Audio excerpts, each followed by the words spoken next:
Your cabin has a stockless steering column. Activate your turn signals by using these controls on the left side of the yoke. Press firmly to turn on your signal. It will turn off automatically once your Tesla detects that you've completed a maneuver like a turn, lane change, or taking an exit. You can also disengage the signal by pressing the control again. Touch here to flash your high beam headlights and reveal light settings on the touchscreen. Press firmer to fully engage or disengage your automatic high beams.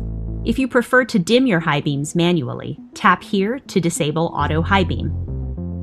Honk your horn by pressing firmly here on the right side of the yoke. Touch lightly here to wipe the windshield once and bring up the wiper controls on your instrument cluster. Use the left scroll wheel to select between wiper speeds or set them to auto.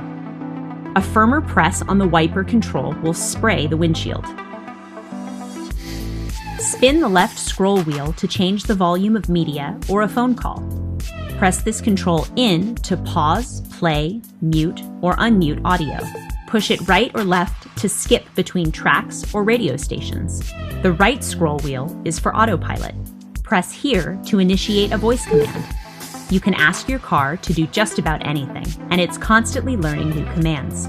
Press, release, and then say a command once you hear a chime. Let's go home.